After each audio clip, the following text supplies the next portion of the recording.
اس دور کے بندر سیانے۔ اچانک اس کی نظر درخت کے اوپر بیٹھے ہوئے بندروں پر پڑی جہاں بندر اس کی ٹوپیوں سے کھیل رہے تھے۔ پرانے زمانے کا دور تھا، ایک شخص ٹوپیاں فروخت کر کے اپنی گزر بسر کیا کرتا تھا۔ لوگ اس وقت ننگے سر پھرنا معیوب سمجھتے تھے، اس لیے اپنے سروں پر ٹوپی یا پگڑی رکھتے تھے۔ ایک دن گرمی کے موسم میں ٹوپیاں بیچنے والا دوپہر کے وقت ایک درخت کے سائے میں آرام کرنے کے لیے لیٹ گیا۔ اسے نیند آ گئی۔ اس کے برابر میں ٹوپیوں سے بھرا ہوا تھیلا رکھا ہوا تھا۔ جب سو کر اٹھا تو اس نے دیکھا کہ ٹوپیوں سے بھرا ہوا تھیلا غائب ہے۔ اچانک اس کی نظر درخت کے اوپر بیٹھے ہوئے بندروں پر پڑی جہاں بندر اس کی ٹوپیوں سے کھیل رہے تھے۔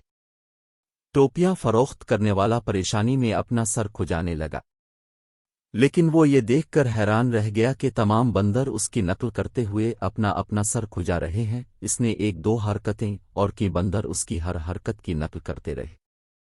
اچانک اس کے ذہن میں ایک آئیڈیا آیا، اس نے اپنے سر پر سے ٹوپی اتار کر زمین پر پھینک دی۔ درخت پر موجود تمام بندروں نے اس کی نقل کرتے ہوئے اپنے سروں سے ٹوپیاں اتار کر زمین پر پھینک دے۔ اس طرح ٹوپیوں کے مالک نے اپنی ٹوپیوں کو جمع کیا، تھیلے میں دوبارہ ڈال کر واپسی کی رالی۔ کافی عرصہ بعد اسی ٹوپیاں بیچنے والے ایک پوتا بھی ٹوپی فروش بن گیا۔ اس نے اپنے دادا جان سے بندروں والی کہانی سن رکھی تھی۔ اس نے بندروں کو آزمانے کے لیے ایک دن ٹوپیاں تھیلے میں ڈالیں اور دوپہر کے وقت ایک درخت کے نیچے سستانے کے لیے لیٹ گیا۔ اس کی توقع کے عین مطابق کچھ دیر بعد بندروں نے اس کا تھیلا اٹھا لیا۔ اس نے اپنے دادا کے مطابق سر کھجانا شروع کیا تو بندروں نے بھی اس کی نقل کی، لیکن کچھ دوسری حرکتیں کرنے کے بعد اس نے اپنی ٹوپی زمین پر پھینکی، لیکن بندروں نے اپنی ٹوپیاں نہ پھینکیں۔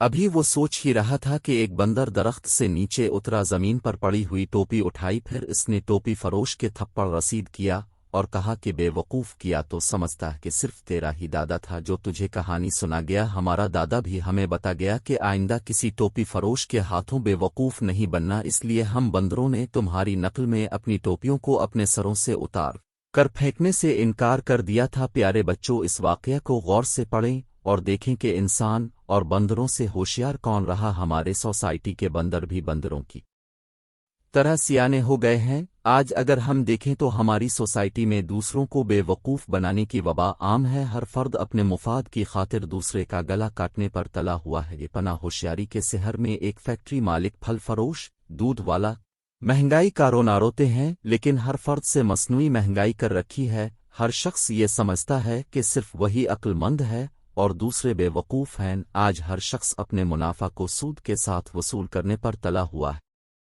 جو معاشرے کے لیے ایک المیہ ہے۔ ضرورت اس امر کی ہے کہ ہوشیاری چالاکی کو چھوڑ کر اصولوں کے مطابق زندگی گزاریں، اس میں دنیا و آخرت کی کامیابی مضمر ہے۔